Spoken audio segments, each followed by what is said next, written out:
इंसान अपनी ज़िंदगी में अमल करने के लिए हमेशा किसी न किसी की पैरवी करता है। बहुत सारे लोग हमारे में से मानते नहीं हैं, लेकिन सारे लोग ही कानों के कच्चे होते हैं। भाई इतना फ़र्क होता है, कुछ थोड़े ज़्यादा कच्चे होते हैं और कुछ थोड़े कम कच्चे होते हैं, लेकिन सारे ही असर कबूल करते हैं। ज़माने में, सोसाइटी में जितनी चीज़ें पाई जाती हैं वो इंसान पर असर अंदाज होती हैं। इंसान बहरहाल किसी को देखता है, बहरहाल किसी के पीछे चलता है, बहरहाल वो किसी को फॉलो कर रहा होता है। कुछ मान कर फॉलो कर रहे होते हैं, तस्लीम करके, एतराफ़ करके, और कुछ बग़ैर माने किसी के पीछे चल रहे होते हैं। लेकिन हम किसी न किसी को बहरहाल फॉलो करते हैं। दुनिया में जो कुछ भी आया ना, ये भी थोड़े साल हुए हैं मैरिज हाल को आम हुए, ज़्यादा नहीं। मैंने खुद देखा, हम छोटे थे तो ख़ानदान में एक शादी थी, दादाजी से कहा गया कि मैरिज हाल बुक करा लें, तो दादाजी कहने लगे नहीं पुत्र, तियां घरों टोरी दियां ने। अब ये कि वो बातें, ये भी कल की बात है, लंबी नहीं, 15-18 साल पुरानी होगी। फिर हम फॉलो करने लग जाते हैं। फिर लोगों का ख्याल होता है कि शायद मैरिज हाल बुक ना कराया तो लोग कहेंगे गरीब आदमी है, लोग कहेंगे शायद इनको जदीद दौर। हम ना फॉलो करते हैं, रस्म व रिवाज को फॉलो करते हैं। मिजाज होता है, जिस डगर पे सारी दुनिया चल रही होती है हम भी उसी पे चलना शुरू कर देते हैं। फिर बहुत सारी चीज़ें जो हमारे असलाफ में, हमारे बुज़ुर्गों में, हमारे बड़ों में पाई जाती थी वो पीछे रह जाती हैं और रस्म व रिवाज आगे चला जाता है। बंदा ना चाहते हुए भी फॉलो करता है चीज़ों को, ना चाहते हुए। हमारी जो पुरानी बूढ़ी ख़वातीन होती थी वो कहती थी मिट्टी की हंडिया में खाना पकाना है, सेहत ठीक रहती है। अब जनाब प्रेशर कुकर में पकता है, बेशक उसका गला घोंट दिया जाए पूरी तरह से, पकेगा उसी में। हम फॉलो करते हैं और मानने को तैयार भी। मेरी बातों की समझ आ रही है आपको? इंसान जितना भी सियाना होना, बहरहाल किसी न किसी के पीछे चलता है, उसको चलना ही पड़ता है। रब ने मसला हल कर दिया, फरमाया तुमने किसी के पीछे चलना जो है तो ऐसे के पीछे चलोगे जिसमें कमियां पाई जाएंगी। मैं तुम्हें एक ज़ात देता हूँ मदीने वाले महबूब की। लक़द कान लकुम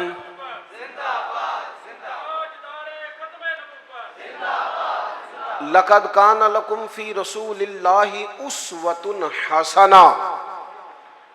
फरमाया तुम्हारे लिए नबी पाक अलैहिस्सलाम की ज़िंदगी में बेहतरीन नमूना है।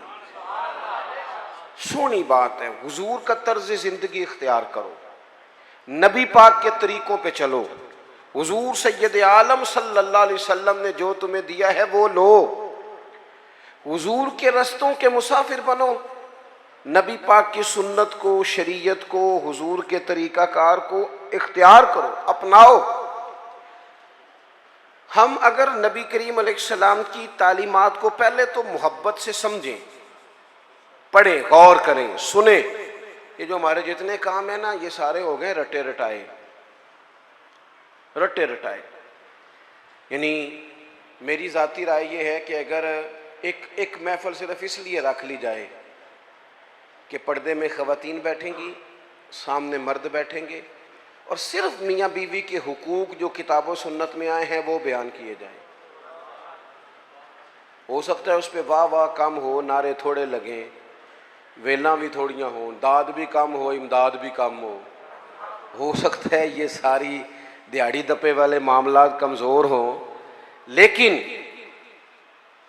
जो रोज़ाना सैकड़ों की तादाद में तलाक़ें होती हैं, मेरा ख्याल है वो कम हो जाएंगी।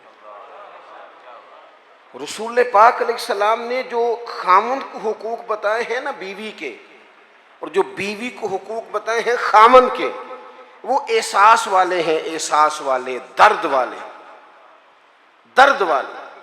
नबी पाक अलैहिस्सलाम ने खातून से कहा, याद रखना ये इतना एहसास वाला रिश्ता है जो तुम्हारा तुम्हारे शौहर के साथ है, इतना एहसास वाला।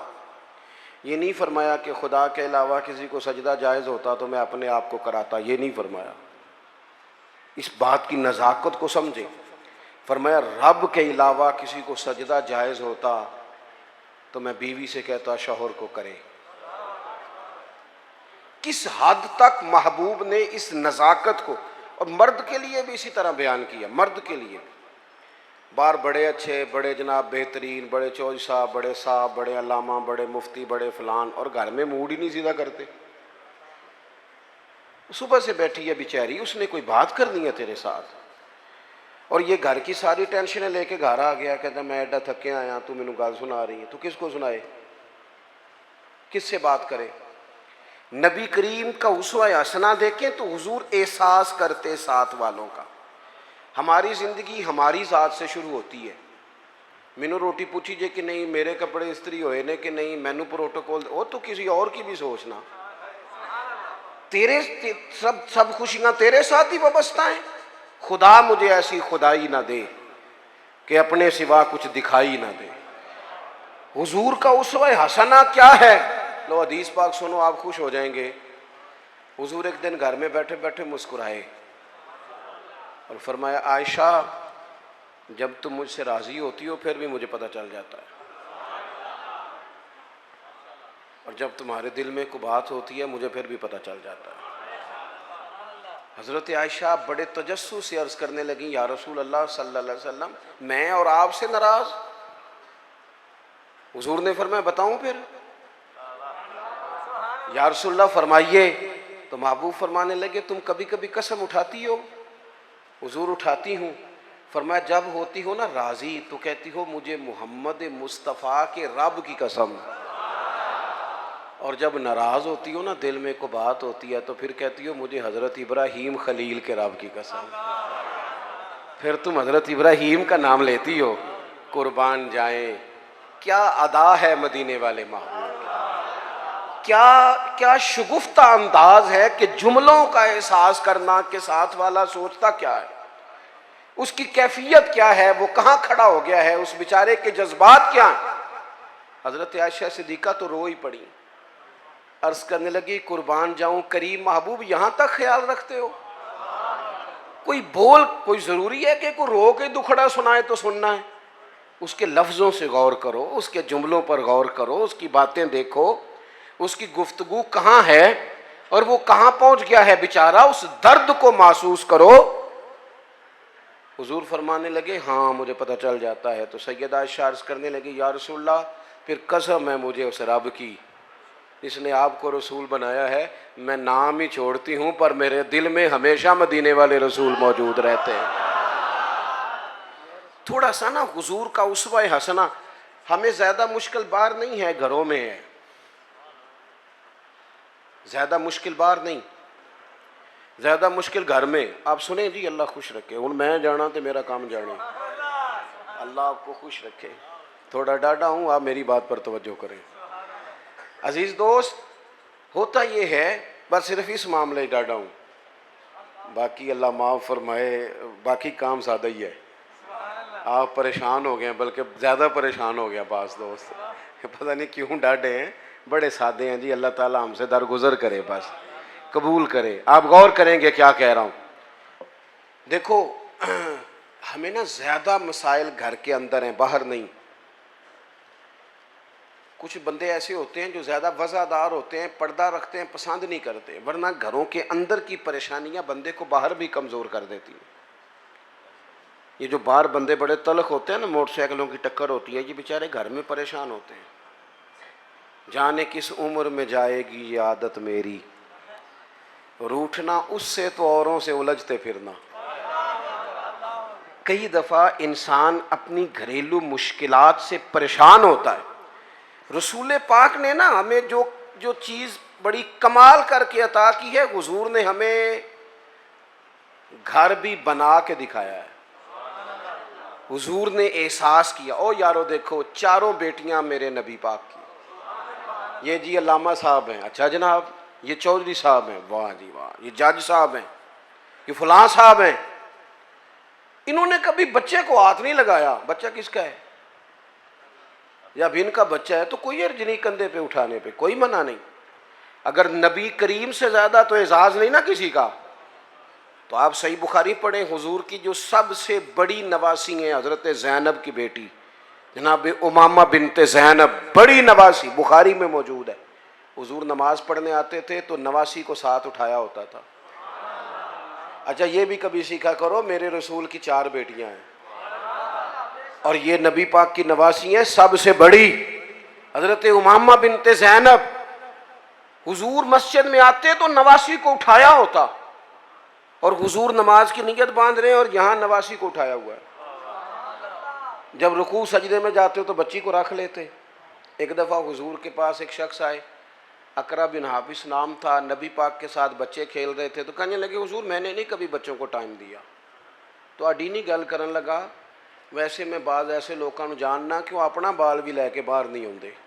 कहने लोगों कहना सुनिया तेन रोटी तां मिलती जे तू बच्चे खिडाए थे नहीं ले। ये कोई शर्म वाली बात है? यानी तेरा बच्चा तरस जाए जिंदगी में, तेरा पोता तेरा नवासा, उसे मोहब्बत मिलेगी। नबी पाक से ज्यादा मसरूफ आदमी कोई नहीं। अकरा बिन हाबिस कहते हैं मैंने देखा हुजूर बच्चों से खेल रहे हैं, तो मैंने अर्ज की या रसूलल्लाह मैं तो बच्चों को टाइम नहीं देता, वो जाने उनकी माँ जाने। तो हुजूर ने पता जवाब क्या दिया था? ये लिख लेना कहीं दिल की तख्ती पे। हुजूर फरमाने लगे तो अपने बच्चों को भी वक्त नहीं देता? हुजूर नहीं, महबूब फरमाने लगे अगर अल्लाह ने तेरे दिल से, उस शख्स से हुजूर ने कहा, अकरा बिन हाबिस रवायत करते हैं, महबूब उस शख्स से कहने लगे अगर तेरे दिल से रब ने रहमत निकाल ली है तो मैं क्या करूं, मुझे तो रहमत लिल आलमीन बनाया। थोड़े से लहजे पर गौर हो, थोड़ा अंदाज प्यार वाला हो, थोड़ा सा एहसास हो। अच्छा जो कभी कभी मिले उससे अंदाज मीठा, उसका क्या फायदा? जो हर वक्त साथ है उनसे तो प्यार करना, पहले उनका तो एहसास पैदा करना जिनकी वजह से तुझे छांव मिलनी। तो नबी पाक का जो उस्वा हसना है, हुजूर ने जो हमें जो तरीके दिए वो बिल्कुल आम फहम है, रूटीन के हैं। हमारे यहाँ ना आजकल पिराने उजाम पाए जाते हैं, अल्लाह माशाल्लाह पीर साहब हैं जी। और मुझे एक साहब रोज़ अपने पीर साहब की करामत सुनाते थे, चुप करके सुन लेते थे। मुसीबत ये है कि इनकार करें तो बड़ा मसला बन जाता है। और पीरों की करामत भी हर 1.5 मिनट के बाद ज़ाहिर होती है। वो एक दिन उसके भाई ने कुछ तलाक शलाक दे ली तो मुझे कहने लगे जी तलाक का मसला बताएं। मैं क्या पीरा ने पूछ, कहता वो कहते ने किसी आलिम ने पूछते पे। मैं क्या पीरा ने मदरसे दाखिल कराओ, पीरा ने मदरसे दाखिल कराओ जिन्होंने आंदा जाता कुछ नहीं थे। क्यों कि हज़रत सुल्तान बाबू का फतवा है, बां जिल्मो जो करे फकीरी यो काफर मरे दीवाना हूँ। ये कैसे हो गया? बगैर तालीम के एक आदमी रहनुमा बन के बैठ जाए, मुक्तदा बन, ये कैसे हो गया? अपनी जिंदगी में उसूलों की बुनियाद पर मामला चलते। रसूल पाक ने तालीम दी है, हुजूर का उस्वा हसना है। रसूल करीम अलैहिस्सलाम ने अपनी उम्मत को सिखाया है जीना कैसे है। अगर मैं खुल के बात करूं तो हुजूर ने सिखाया है मरने में मज़ा कैसे है। नबी करीम से दीन सीखो, हुजूर से उस्वा हसना सीखो, और सादा तकल्लुफात से मुबर्रा ज़िंदगी, रूटीन में ज़िंदगी। आप यकीन करें इस दौर का सबसे बड़ा मसला प्रोटोकॉल है, सबसे बड़ा मसला। मैं जाता हूँ मुल्क में सफ़र करता हूँ, दोस्तों से कह देता हूँ कि आप घर रहना, हमें एड्रेस दे दो, हमें पहुँचना आता है। 15 मोटरसाइकिल आगे हैं, 20 उसके आगे हैं, 10 उसके आगे। ये क्या हो रहा है? ये वजीर रोड ते चढ़ जाए ता भी नहीं था मिलती, तो ये पीर चढ़ जाए ता भी नहीं था मिलती। भाई फ़कीरों का इन चीज़ों से क्या ताल्लुक? दरवेशी का कोई ताल्लुक है इस आने जाने से, इस प्रोटोकॉल से, इन चक्करों से? असी किसी दे कुछ भी ना लगते, ना कोई साडा दर्दी। और दरवेश जो होते ना, दरवेश रब के, हज़रत बाबा बुल्ले शाह साहब कसूर में इतिकाफ़ नहीं करते थे। कहते थे बंदे हाथ बड़े चूमते, सबको पता है सैयद हूँ, गौस पाक की औलाद हूँ। दूर निकल जाते थे जहाँ जानने वाला कोई ना हो, ताकि बंदा तसल्ली से अल्लाह अल्लाह कर ले। और कहते थे उठ बुल्लिया, उठ बुल्लिया, चल उथे वसीए जिथे वसदे नहीं सारे अन्ने। उठ ना बुल्लिया, चल उथे वसीए जिथे वसदे सारे ही अन्ने, ना को तेरी जात पछाणे ना कोई तेनू मन्ने। अपनी जिंदगी हुजूर ने जो देखे ना, एक सहाबी हजरत अबू शुऐब रदी अल्लाह तआला अन्हु, हुजूर का चेहरा देखा तो महसूस हुआ कि महबूब ने कई दिनों से खाना नहीं खाया। मीठा खाना भी सुन्नत है, पर फाका करना भी सुन्नत है जी, ये भी सुन्नत है हुजूर की। और नबी पाक फ़कीरी पर मजबूर नहीं, हुजूर तो कायनात के ख़जानों के मालिक हैं, लेकिन अल्लाह से मांग के लिया फ़क्र मेरे नबी पाक। कहा है अल्लाह एक वक्त रोटी दे, एक वक्त फाका दे। ये सादगी, ये आजिज़ी, ये हुजूर की पसंद है। अल्लाह करे आपको समझ आए। एक होता है फ़कीरी में फ़कीरी करना, वो आसान है। एक होता है बादशाही में फ़कीरी करना। ये जो मदीने वाले रसूल ने की है, ये बादशाही में फ़कीरी की है। बादशाही में फ़कीरी, सादा तर्ज ज़िंदगी, लोग आपसे मिल सकें, प्यार कर सकें, बात कर सकें, गुफ्तगू हो सके, आप तक रसाई आसान हो, आपका लहजा सादा हो, आप कहीं जाएं तो लोग तकलीफ़ में ना आ जाएं, आपके 100 किस्म के नाज नखरे ना हो ज़िंदगी। हुजूर फरमाते मिल्लत के जवानों सुनो, ये शौक़ छोड़ दो। कई दफ़ा ना ज़्यादा दौड़ लग जाती है तो पैसा मिल जाता है, रिश्ते पीछे रह जाते हैं। इस तरह होता है कि वो हम देख देख के ना लोगों के मालो दौलत को तो अपना इस तरह का मिजाज बना लेते हैं कि वो हर चीज़ दौलत के तराजू में तुलने लगती है। इंसान कमज़ोर पड़ जाता है, मादियत के रिश्ते गालब आते हैं, रूहानियत पीछे रह जाती। अल्लाह के महबूब अलैहिस्सलाम ने फरमाया कि मेरे पास जिब्रील अमीन हाजिर हुए थे और मुझे इख्तियार दिया गया, मैं चाहूँ तो नबी और बादशाह बन जाऊँ। हज़रत यूसुफ़ अलैहिस्सलाम नबी भी हैं, बादशाह भी हैं। जनाब सुलेमान अलैहिस्सलाम नबी भी हैं, बादशाह भी हैं। मुझे इख्तियार दिया गया, मैं चाहूँ तो नबी और बादशाह बन जाऊँ, और चाहूँ तो अल्लाह का बंदा और नबी बन जाऊँ। हुजूर फरमाते हैं मैंने बादशाही कबूल नहीं की, रब की बंदगी कबूल की है। बंदगी,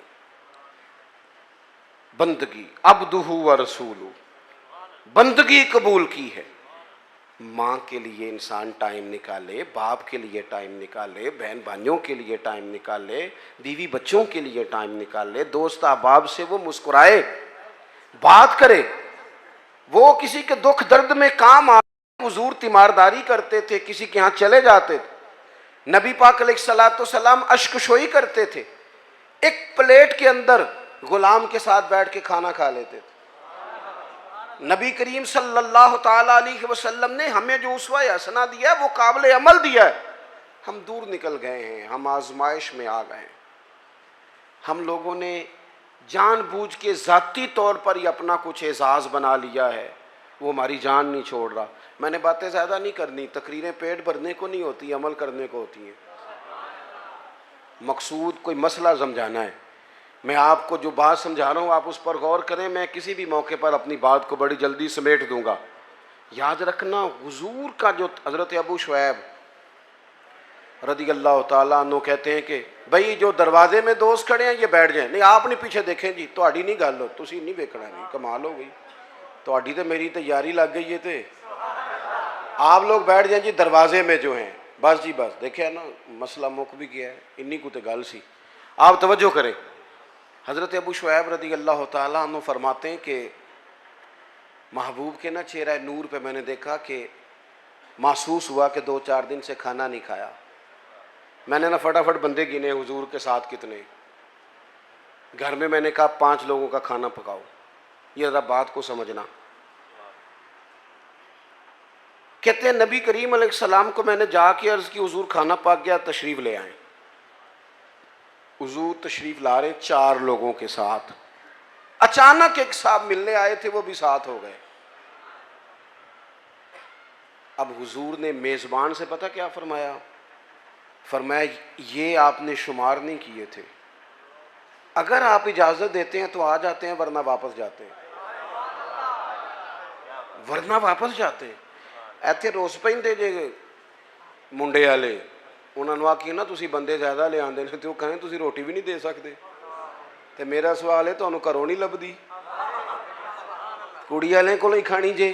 खुदा के बंदो, इतना बोझ डालोगे? किसने तुम्हें ये कहा है सारा कुछ करने को? इस तरह की बातें हुजूर सैयद आलम ने वो उसवा हसना दिया जो आसान है, जो सामने वाले के लिए तकलीफ का बायस नहीं बनता, जिसमें कोई आदमी बोझ महसूस नहीं करता, लोग तकल्लुफात का शिकार नहीं होते। हुजूर ने फरमाया आप कहते हैं तो आ जाते हैं, वरना वापस जाते हैं। अर्ज की हुजूर मेरे माँ बाप कुर्बान, आपके साथ आया, बिस्मिल्लाह करके आए।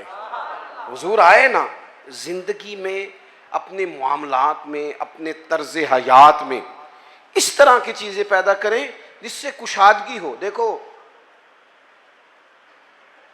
जब तक इंसान अपने दिल में बोझ रखता है ना किसी भी चीज का, वह बेसुकून रहता है। आपके जिस्म पर थोड़े से धब्बे लग जाए ना, कोई मसलन ये मैंने कुर्ता पहना है तो कोई एक बटन टूट जाए ना, तो किसी को टेंशन हो ना हो, मुझे बड़ी होगी कि यार मेरा बटन टूटा है, महफिल में जा रहा हूँ। नफसियाती तौर पर इंसान गैर मुतमईन होता है। वज़ादार आदमी, बड़ा घर है, अल्लाह ने गुंजाइश दी है, बड़े सारे लोग आ सकते हैं, पैसे भी हैं, रोटी भी पका सकता है, खिला भी सकता है, सब कुछ ठीक है। लेकिन अगर कोई बंदा बिल्कुल दरवाजे पे आके कहना मैं आ गया हूँ, तो वो इतना वज़ादार बंदा भी, डेरेदार भी बुरा महसूस करता है। कहता है पहले बताना चाहिए था। क्यों? कहता है यार असी ज़रा सफाई तो कर लेंगे, कपड़े तो बदल लेते। क्योंकि इंसान थोड़ा सा ना, ज़रा सा भी दाग धब्बा घर में कपड़ों पे हो तो बोझ महसूस करता है। ये जो लोग कहते हैं ना ये सारा कुछ है, टेंशन नहीं जाती, मेरा जवाब ये है कि दिल चेक करें, ऊपर कोई धब्बा तो नहीं। अगर हसद का धब्बा हो, इधर देखो, अगर हसद का धब्बा हो, बुग़्ज़ का धब्बा हो, अदावत का धब्बा हो, तकब्बुर का मसला हो कि मैं कोई शह हाँ, फिर बंदा सारा दिन हिसाब लांदा जे कि मैनू फलाने ने सलाम नहीं किया। ये मुफ्त की बेचैनी है जो सुकून लेने नहीं देती। अगर अंदर कोई मसला बन जाए ना इस तरह का, माँ हा का फी सदरिक, हुजूर ने फरमाया तेरे सीने में खटकते हैं तेरे ऐब, वो तुझे बेचैन कर देते हैं, बेसुकून हो जाता है बंदा। अगर जिंदगी हो सादी, जिंदगी हो सादी, ओ काका तू मैनू सलाम नहीं किया, तो मैं क्या कोई अर्ज नहीं, तुसी कर लो। मेरी बात की समझ आ रही है भाई? आप कर ले सलाम, सलाम जो पहले ले उसे सवाब ज़्यादा होता है। इस मुश्किल में पड़ने की ज़रूरत क्या है? मेरे बहुत सारे प्यार करने वाले दोस्त हैं, दूर दराज से आ जाते हैं और बड़ी मोहब्बत करते हैं, लोग प्यार करते हैं। बाद लोगों का ख्याल होता है कि पीर साहब के सिर्फ हाथ चूमने ही अदब का तकाजा है। तो मैं कहता हूँ अदब का ताल्लुक दिल से है, हाथ चूमने से नहीं। और मैं ये कहता हूँ कि अकीदतें चेहरों से नज़र आती हैं कि कितनी को हैं, उनको लफ्ज़ों में कैद नहीं करना चाहिए, मोहब्बतों को जुमलों का कैदी नहीं बनाना चाहिए। तकल्लुफ़ात वाली ज़िंदगी जो होती है वो तकल्लुफ़ात, वो अल्लाह खैर करे। हमारे यहाँ बड़े बड़े ऊंचे ऊंचे लक़ब, बड़ी बड़ी बातें, नकीबे महफिल कर रहा है, फ़लाँ साहब आ गए। ओ भाई तू ठहर जा, सादी बात कर, जिसको सब के दिल कबूल कर ले, थोड़ा मुतमईन हो जाए इंसान। ये ज़िंदगी मुश्किलात वाली, इससे बंदा बाहर आए, अपने दिल से ये सारी चीज़ें निकाल दे। आप यकीन करें हुजूर अलैहिस्सलाम ना तरबियत करते थे कि सुबह जब उठो ना तो अपने दिल का जायज़ा लो कि बिल्कुल साफ़ है। और यहाँ तक हुजूर ने फरमाया कि अपनी बीवी से बुग़्ज़ ना रखना। फरमाया अगर उसकी एक बात तुम्हें ना पसंद है तो उस पर गौर कर लो जो तुम्हें पसंद है, लेकिन किसी एक आध बात की वजह से बुग़्ज़ ना पैदा कर लेना, मुकाबले में ना उतर आना। वो साढ़े यहाँ एक फ़ख्र और भी है, वो मुंडा कहता है जी मैं कभी सहुरियां दे घर नहीं गया, मैं तो बाहर ही ला के आ जाना। मैं क्या, कोई कमाल है?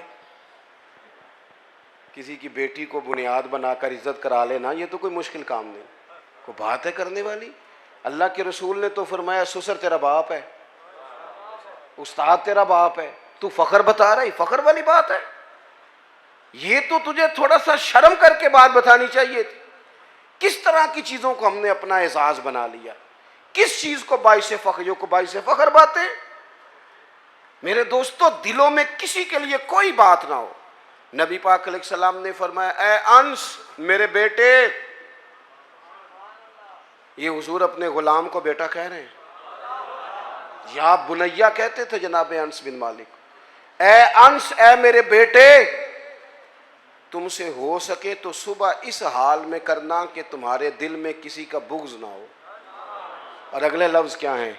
हुजूर फरमाने लगे, ये मेरी सुन्नत है, और जिसने मेरी सुन्नत से मोहब्बत की उसी ने मुझसे मोहब्बत की है। निरा मिसवाक लेके दांत साफ करना ही सुन्नत नहीं, दिल साफ करना भी सुन्नत है। दिल साफ करना भी सुन्नत है, ये भी तिरमिज़ी की हदीस में मौजूद है। मैं बस बात ख़त्म करने लगा हूँ, आप गौर करेंगे। हज़रत अब्दुल्ला इब्न उमर कहते हैं, हम नबी पाक की बारगाह में बैठे थे, दो लोग। आप तवज्जो करें जी, मेरी आप एक बात भी समझ गए ना। देखिए आप कितने सारे लोग माशाल्लाह आए हैं और इतनी मोहब्बत से आप आए हैं। अगर एक बात आज अपनी हम तरबियत कर लें, एक ज़्यादा नहीं, एक बात अगर जलसों को कानों की लज्जत समझ के ना लो, खुदा रहा, बड़ी हो गई तकरीरें, बड़ी हो गई बातें, बड़े हो गए नारे, दीन तो अमल के लिए आया है। अब उसकी अमली सूरतों पर भी आए ना। मैं अक्सर दोस्तों से पूछता हूँ, सब ने हदीस सुनी हुई है ना कि एक औरत ने कुत्ते को पानी पिलाया था तो बख्शिश हो गई थी, सुनी है ना। लेकिन यहाँ सड़क पे गाड़ी से टकरा के कुत्ता मर जाए ना, तो उसका गोश्त गाड़ियों के टायरों से लग के सड़क से हटता है, कोई बंदा छड़ी के साथ भी साइड पे नहीं करता। किस लिए सुनते हैं तकरीरें, किस लिए पढ़ते हैं जुमे? क्या समझा हुआ है कि सिर्फ ये बातें बातें करने के लिए? दीन तो अमल के लिए आया है। जो कौम, मुझे अल्लाह ने तौफीक दी, हमने खिदमत की वहाँ, थोड़ी सी बड़ी मुख्तसर सी, सबसे थोड़ी हमारी है। सैलाब ज़दगान के लिए हम गए, 2 दफ़ा मैं ख़ुद भी गया और मेरे संगी तो तसलसल से वहाँ खिदमत में मसरूफ़ रहे। जितनी सियासी जमातें हैं ना आपके मुल्क में, सारी हुकूमत में हैं। किसी की पंजाब में हुकूमत है, किसी की मरकज़ में हुकूमत है, किसी की सिंध में है, किसी की खैबर। कूरन क्यों लग पे हो? मैं गलत गल की थी? बड़ी आपने गौर शुरू कर दी है।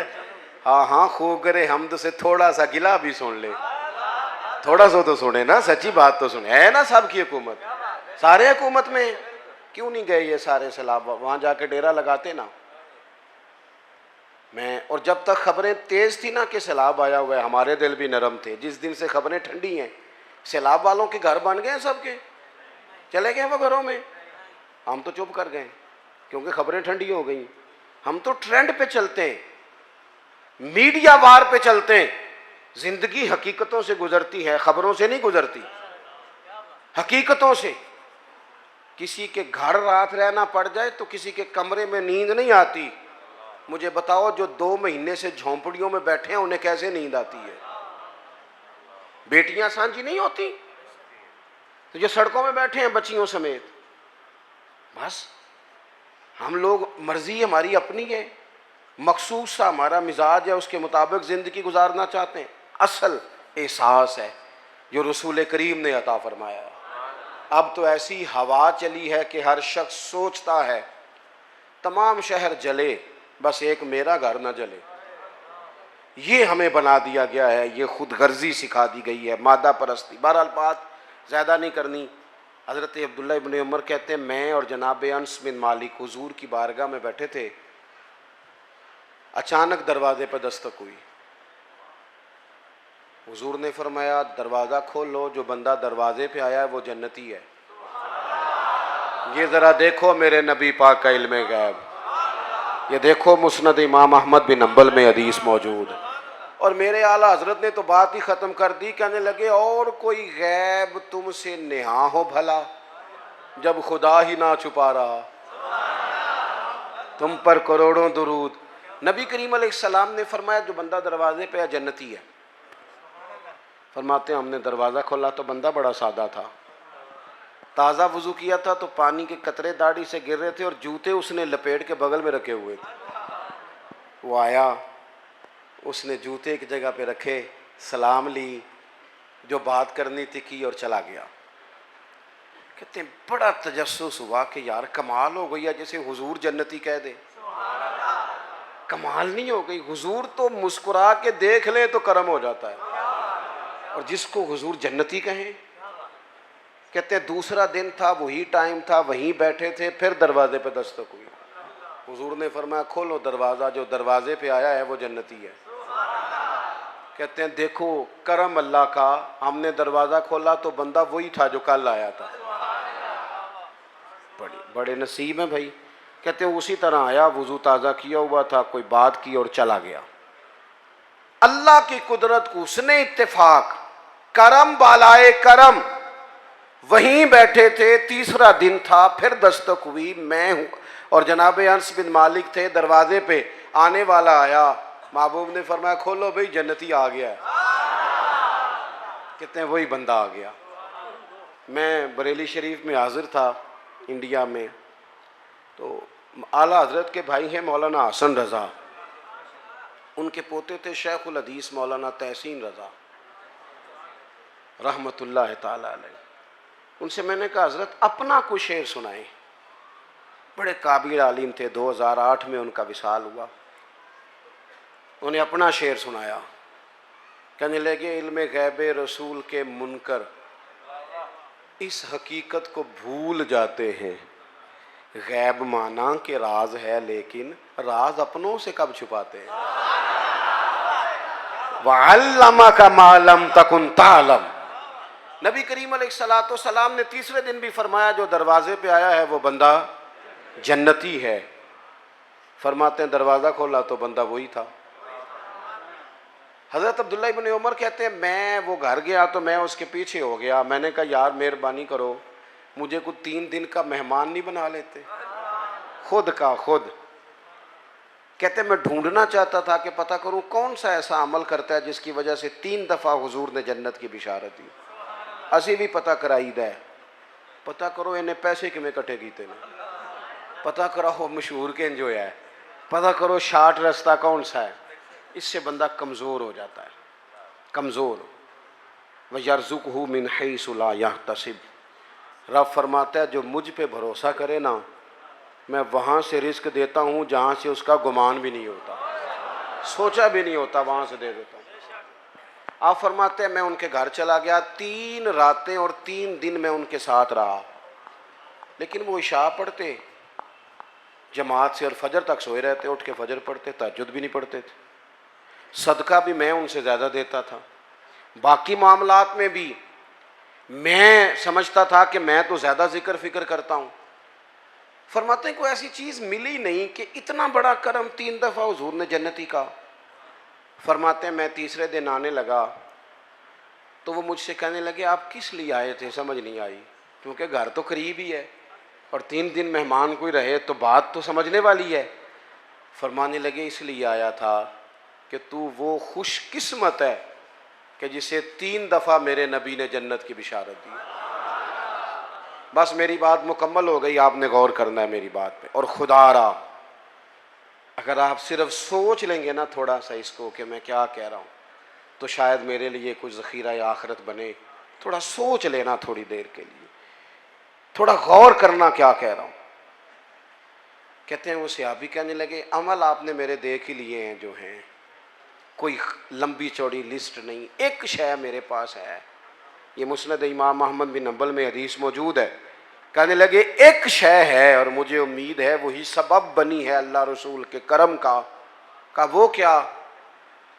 फरमाने लगे मैंने जब भी अपना सीना देखा है ना, मेरा सीना बड़ा साफ है, ना बुग़्ज़ है, ना अदावत है, ना कीना है, ना हसद है, ना किसी के लिए।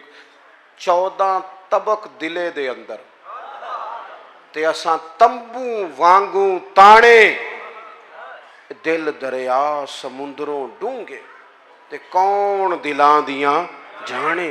कहने लगे सीना कुशादा है, सीने में हसद अदावत बुग़्ज़, जो सीने साफ करे ना उसके लिए बिशारतें होती हैं।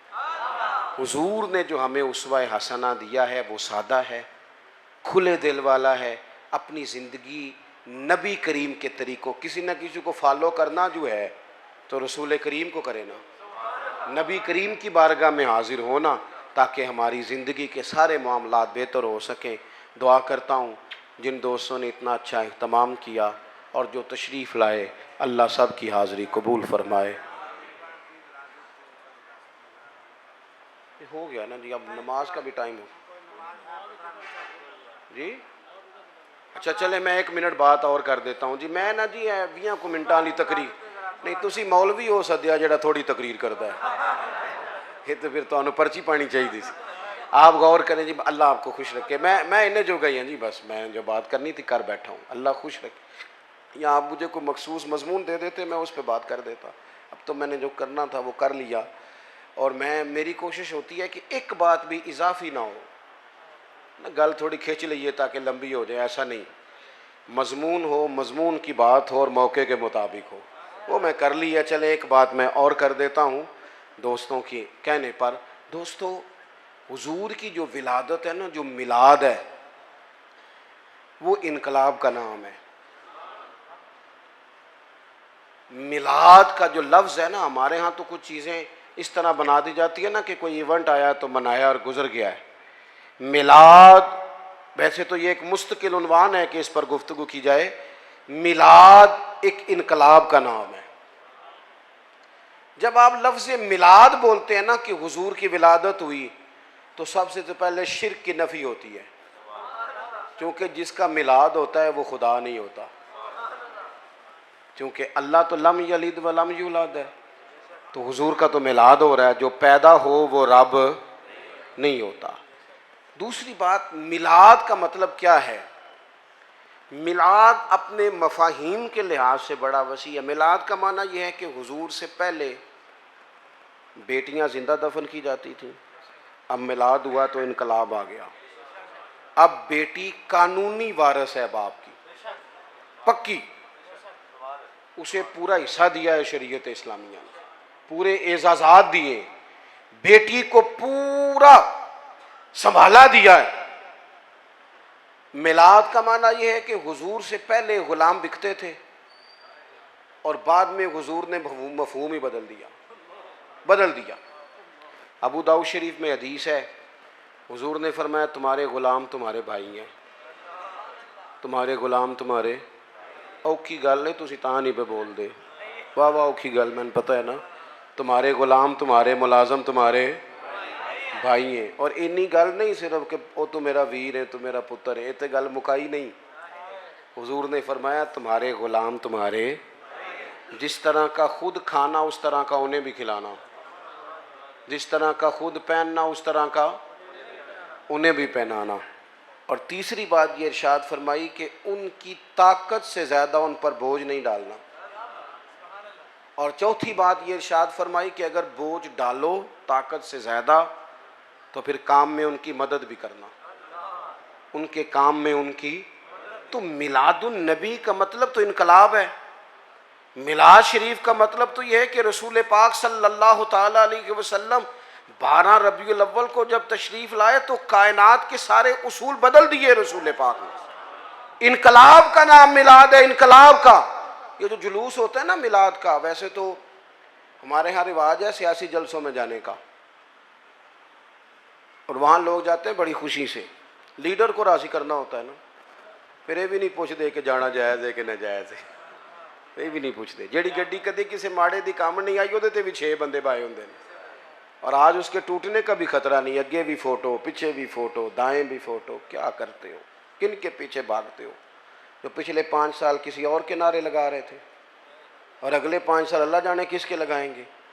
ये जो मिलाद का जुलूस होता है ना, मिलाद का जुलूस, ये उम्मत का नबी से रिश्ता बयान करता है। यहां जब नारा लगता है ना तो वो इस बात का तकाजा करता है कि अब गुलामी के बुत टूट गए सारे, बिनकलाब आ गया। विलादत मुस्तफ़ा करीम सल्लल्लाहु ताला अलैहि वसल्लम इनकलाबी फ़िक्रों का नाम है, इनकलाबी सोचों का नाम है। हज़रत सैयदा आमिना हज़रत अब्दुल्ला रदी अल्लाह ताला अन्हु जो हुजूर के वालिदैन हैं, ये वो लोग थे जो उस ज़माने के सबसे ज़्यादा हसीन लोग थे और सबसे ज़्यादा नफीस लोग थे। पाक पुश्तों पाक रहमों से अल्लाह ने मेरे रसूल को पैदा फरमाया। मिलाद शरीफ को भी जब तक हम उसे जज्बात का हिस्सा नहीं ना बनाते, यानी हमारे दिल से ये बात बेदारी के साथ निकले कि मालिक शुक्र है तूने हमें रसूल पाक का गुलाम बनाया, शुक्र है तूने हमें हुजूर की उम्मत में पैदा किया, जब तक ये यानी जज्बात के साथ निकले। जैसे बंदा कभी रो नहीं पड़ता कि आखिर चाह चढ़ गया। चलो तुहानू एक मिसाल देने फिर तुसीं छेती समझना। कई जगह ते बच्चा मैटर करता है तो कई जगह ते उहदा अब्बा मैटर करता है, क्योंकि वो सारी मेहनत अब्बा जी की होती है। अब्बा जी बेचारे जोर देते हैं, पीछा करते हैं। देखो कुछ मुंडे नाराज तकते ने मैनू, मैं सही कह रहा हूँ। मेरा दिल करता है कई बार कुछ बच्चे मैटर करते हैं तो उन्होंने अब्बा जी को आखा तुसा कीता है, नहीं तो इन्हें को नहीं सी करना। बाज़ जगह वालिद ही करता है मैट्रिक और उसे बड़ी खुशी होती है, थोड़ी सी टेंशन भी होती है। जब मैट्रिक किया था तो 31 मार्च को नतीजा आता था, तो जिन्हें जिन्हें पेपर दिते होंगे सन 1 मार्च तो नमाज भी शुरू कर लेंगे सन, उनका वालिद भी शुरू कर लेता था, क्योंकि नतीजा आता था ना 31 मार्च को। वो फिर 31 मार्च को अब्बा जी एडे राजी होंगे सन, एडे राजी होंगे सन, एडे राजी होंगे सन, मुंडा पास हो गया है कि जेडे बंदे ने नहीं भी ना खुश होना उन्होंने भी फोन कर लेंगे सन, कह सन भाई मुबारक होवे तेरा भतीजा पास हो गया। वो भी चलो जिस तरह की भी उस मुबारक दी, जवाब मुबारक, लेकिन वो खुशी ऐसी होती थी जो संभाली नहीं जाती थी। वो मुबारक हो भी बेटा पास हो गया है, जब वो भी कहता था खैर मुबारक, हालांकि रवैया उसका वो नहीं था। आप बात को समझ लें, कुछ खुशियाँ संभाली नहीं जाती, ना समझ आए तो हज़रत अनस बिन मालिक फरमाते हैं वो दिन नहीं भूलता जिस दिन हुजूर हिजरत करके मदीने आए थे। नबी पाक हिजरत करके मदीना आए तो जो सहाबा में जोश खरोश था, जो मोहब्बत थी, जो रंग था, जो अंदाज था, वो इतना अनोखा और निराला था कि फरमाते हैं आँखों के सामने से मंजर जाता। बनु नज्जार तगड़ा कबीला था अरब का, बच्चियाँ दफ लेके बैठ गई। वो नन्ही बच्चियाँ जो बैठकर वहाँ दफ बजाती थीं और रसूल पाक की जानिब इशारे करके गाती थी और कहती थी हम हैं बच्चियाँ नज्जार के आली घराने की, खुशी है आमना के लाल के तशरीफ़ लाने की।